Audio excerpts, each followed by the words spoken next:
اللہ الرحمن الرحیم۔ عزیز طلباء و طالبات، السلام علیکم۔ امید کرتی ہوں بچوں آپ سب خیریت سے ہوں گے۔ بیٹا آج ہم سیکنڈ ایئر کی غزل نمبر 1 پڑھنے جا رہے ہیں، ٹھیک ہے، جو کہ جس کے شاعر ہیں خواجہ میر درد اور اس کا ماخذ ہے دیوان درد۔ سب سے پہلے ہم خواجہ میر درد کا مختصر سا تعارف دیکھیں گے۔ خواجہ میر درد کا اصل نام جو ہے وہ سید میر اور درد جو ہے وہ تخلص تھا۔ آپ خواجہ ناصر اندلیب کے بیٹے تھے، جو خود بھی ایک باکمال شاعر تھے۔ والد کی طرف سے جاگیر بھی ملی تھی، اسی لیے مالی حالات دامنگیر نہ ہوئے۔ والد کی وفات کے بعد سجادہ نشین بنے اور خودداری کے ساتھ زندگی بسر کی۔ درد نے حدیث، فقہ، تصوف کی تعلیم حاصل کی۔ درد ایک درویش صفت اور خدا پر بھروسہ رکھنے والے انسان تھے۔ تسلیم و رضا ان کی طبیعت میں بدرجہ اتم موجود تھی۔ درد کا کارنامہ یہ ہے کہ جب اردو شاعری شروع ہوئی تو سب سے پہلے درد نے تصوف کو رواج دیا۔ ان کی شاعری تصوف کا پرچار ہے۔ ان کی شاعری میں عشق حقیقی کا عنصر غالب ہے، لیکن کہیں کہیں عشق مجازی بھی جو ہے وہ نظر آتا ہے۔ اردو کی صوفیانہ شاعری میں انہیں بابا آدم کا درجہ حاصل ہے۔ درد کی شاعری ایک باعمل صوفی کی شاعری ہے، مگر اس میں سوز و گداز، متانت اور نفاست، رنگینی اور شیرینی میں اپنا جواب آب ہے۔ ان کا اردو دیوان مختصر ہے مگر سراپے انتخاب ہے۔ یہی سوز و گداز ہے کہ جس کی بدولت میر تقی میر کے ہوتے ہوئے بھی میر درد اپنا مقام بنانے میں کامیاب ہو گئے۔ خواجہ میر درد 1719 میں پیدا ہوئے اور 1785 میں یہ دہلی میں فوت ہوئے اور وہیں دفن ہیں۔ شروع کرتے ہیں غزل۔ غزل کا پہلا شعر ہے: کام مردوں کے جو ہیں سو وہی کر جاتے ہیں، جاں سے اپنی جو کوئی کے گزر جاتے ہیں۔ یعنی عظیم کارنامے وہی لوگ سر انجام دیتے ہیں جو اپنے مقاصد کی خاطر اپنی جان تک جو ہے وہ قربان کر دیتے ہیں۔ یہ ہے اس کا مفہوم۔ تشریح دیکھ لیتے ہیں کہ اردو کی صوفیانہ شاعری میں بابا آدم کے درجے پر فائز شاعر جو ہیں خواجہ میر درد اپنے مخصوص طرز سخن میں راز حیات جو ہیں وہ آشکار کرتے ہیں، واضح کر رہے ہیں، ہم پر بتاتے ہیں وہ کہ دنیا کی ایک اہم حقیقت، اس سے ہمیں وہ روشناس کروا رہے ہیں۔ شاعر کہتے ہیں کہ میدان حیات میں وہی لوگ قابل قدر کارنامے جو ہیں وہ سر انجام دیتے ہیں جو راہ عمل میں آنے والی مشکلات کو خندہ پیشانی سے برداشت کرتے ہیں اور مردانہ وار ان کا مقابلہ کرتے ہیں۔ ضرورت پڑنے پر اپنی قیمتی ترین متاع یعنی زندگی بھی جو ہے وہ اس مقصد کی نذر کر دیتے ہیں۔ عشق ہو یا جذب و شوق، اس کا عملی اور کامل اظہار قربانی میں ہی مضمر ہے۔ جاں کا نذرانہ دینے سے ہی ملتی ہے مراد، کچھ نہیں ہاتھ آتا خاک و خون میں لتھڑے بغیر۔ یعنی خواجہ میر درد نے بلند نسب العین کے لیے جان جیسی قیمتی شے بھی قربان کرنے والوں کو خراج تحسین پیش کیا ہے، کیونکہ مقصد جتنا زیادہ اعلیٰ ہوتا ہے اس کے لیے اتنی ہی زیادہ جدوجہد، کوشش، حتیٰ کہ جاں کا نذرانہ بھی پیش کرنا پڑتا ہے، اور جان قربان کرنا کمزور اور بزدل لوگوں کے بس کا کام نہیں ہوتا، بلکہ یہ سعادت صرف انہیں ہی ملتی ہے جو بہادر، پرعزم، مرد میدان اور جذبہ شہادت سے سرشار ہوتے ہیں۔ شعر نمبر 2 ہے: موت کیا آ کے فقیروں سے تجھے لینا ہے، مرنے سے آگے ہی یہ لوگ تو مر جاتے ہیں۔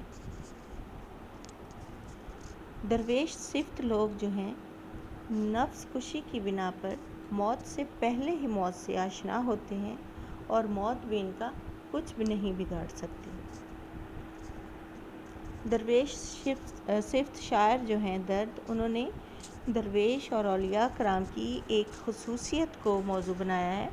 وہ کہتے ہیں کہ فکر و درویشی کا تقاضا یہ ہے کہ انسان اس دنیا و مافیا کو ایک عارضی کھیل سمجھے۔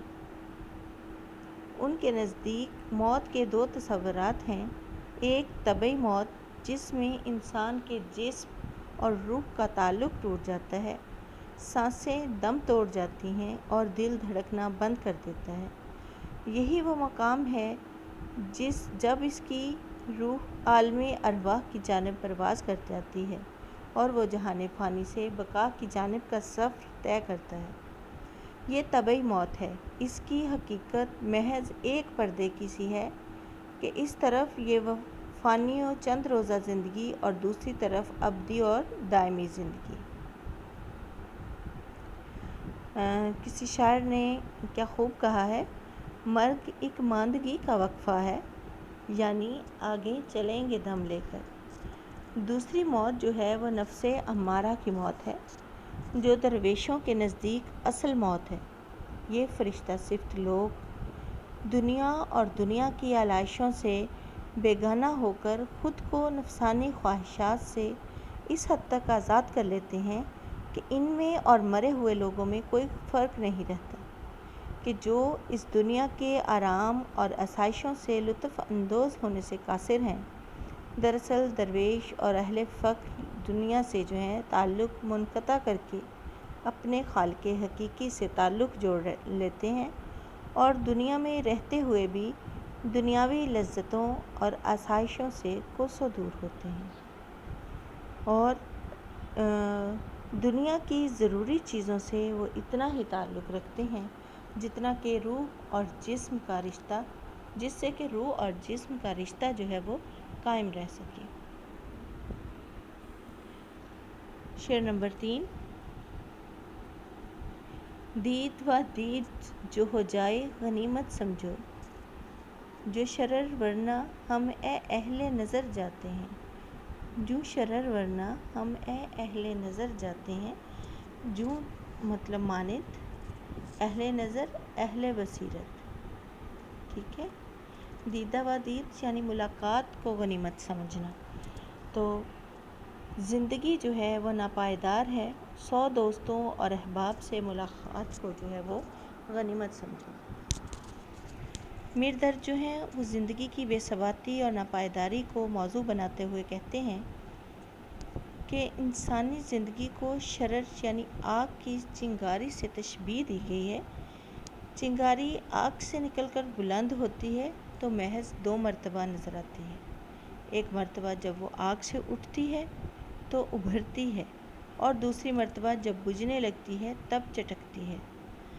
اسی مثال کو انسانی زندگی پر انہوں نے جو ہے وہ بجا طور پر منتقل کیا ہے کہ جس طرح چنگاری آگ سے اٹھتی ہے، بلند ہوتی ہے، ایک لمحہ کے لیے چمکتی ہے اور دنیا کو اپنی روشنی سے منور کرتی ہے اور پھر خاک میں مل کر راکھ کا حصہ ہو جاتی ہے، بالکل اسی طرح انسانی زندگی ہے۔ دنیا میں انسان کی موجودگی یا اہمیت اعلانیہ طور پر 2 مرتبہ ہوتی ہے، ایک مرتبہ جب وہ دنیا میں آتا ہے اور دوسری مرتبہ جب وہ عالم برزخ کی جانب کوچ کرتا ہے۔ ان دونوں مواقع کے دوران کا وقفہ انتہائی قلیل ہے، گویا ایک چنگاری آگ کے سینے سے پھوٹی، ابھری، چمکی اور تاریکی کی گود میں جا سمائی۔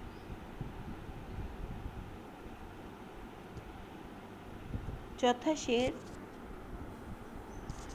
بے ہنر دشمنی اہل ہنر سے آ کر منہ پہ چڑھتے تو ہیں پر جی سے اتر جاتے ہیں۔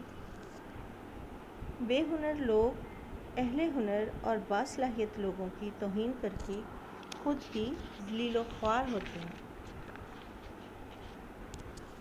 شاعر نے موجودہ زمانے کی ایک روش کی عکاسی کی ہے یہ طرز عمل یوں تو ہر دور کے افراد میں دیکھا جاتا ہے، مگر شاعر نے اپنے ہم عصر لوگوں کی روش کا ذکر کرتے ہوئے اس پر روشنی ڈالی ہے۔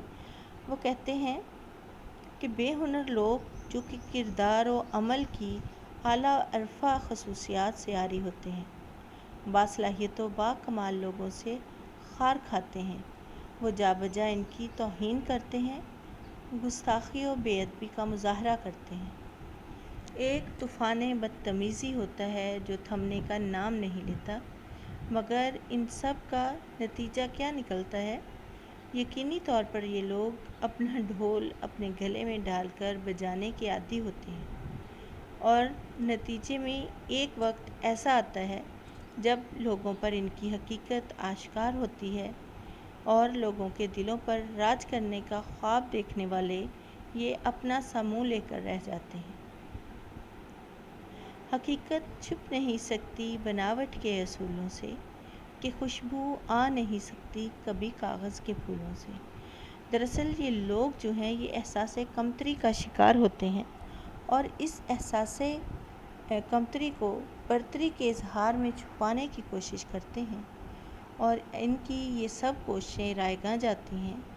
یہ لوگ اپنی حرکتوں سے پہچانے جاتے ہیں اور اپنی رہی سہی قدر بھی جو ہے وہ کھو دیتے ہیں۔ ہم کسی راہ سے واقف نہیں جوں نور نظر، رہنما تو ہی تو ہوتا ہے جدھر جاتے ہیں۔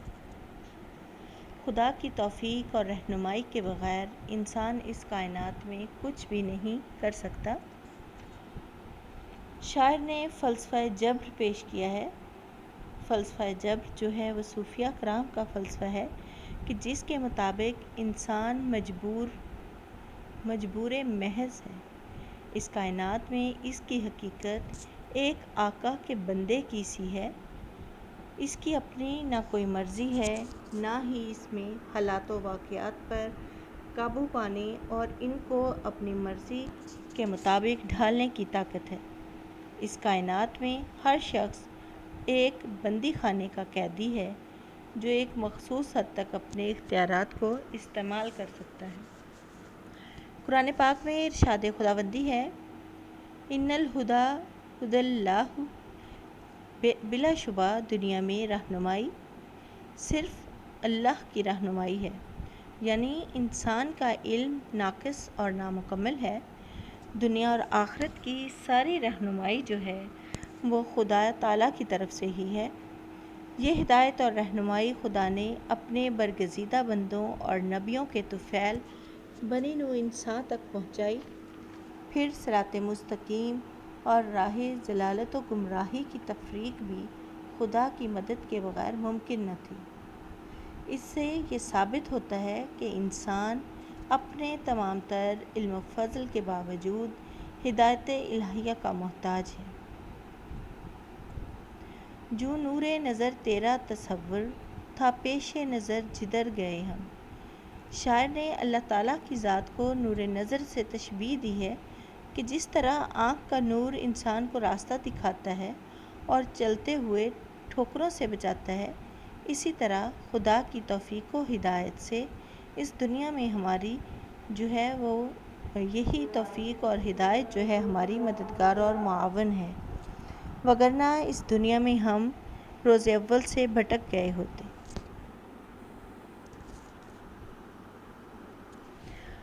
آہ معلوم نہیں ساتھ سے اپنے شب و روز، لوگ جاتے ہیں چلے سو یہ کدھر جاتے ہیں۔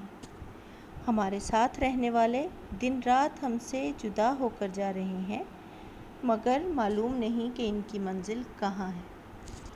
شاعر نے ایک ایسے موضوع کو موضوع بنایا ہے جس پر فلسفی حیران ہیں اور صوفیہ بھی جو ہیں وہ انگشتے بدناں ہیں کہ موت کیا ہے، مرنے کے بعد لوگ کہاں چلے جاتے ہیں۔ وہ حیران ہیں، اور یہ وہ دو سوال ہیں جنہوں نے نہ صرف مفکروں اور صوفیوں کو پریشان کر رکھا ہے بلکہ ان کے تجسس کو اور بھی بڑھا دیا ہے کہ آخر یہ کیا ماجرا ہے، کون سی وہ جگہ ہے جہاں سے انسان اس فانی جہاں میں آ نکلتا ہے اور پھر اس حیات چند روزہ کی مدت پوری کرنے کے بعد کس جہاں میں دوبارہ وہ کوچ کر جاتا ہے جہاں سے واپسی کا کوئی راستہ ہی نہیں؟ یہ سوالات جو ہیں یہ اہل نظر کو ہمیشہ سے متجسس کرتے رہے ہیں کہ آخر وہ دنیا کس قسم کی ہے جہاں انسان حیات ابدی کی مدت پوری کرتا ہے۔ وہاں انسان کے ساتھ کیا ماجرا پیش آتا ہے، اس پر کیا گزرتی ہے، اس کے شب و روز کس نوعیت کے ہوتے ہیں اور جزا و سزا کا مرحلہ کیوں کر طے پاتا ہے۔ درد کچھ معلوم ہے یہ لوگ سب کس طرف سے آئے تھے کدھر جاتے ہیں؟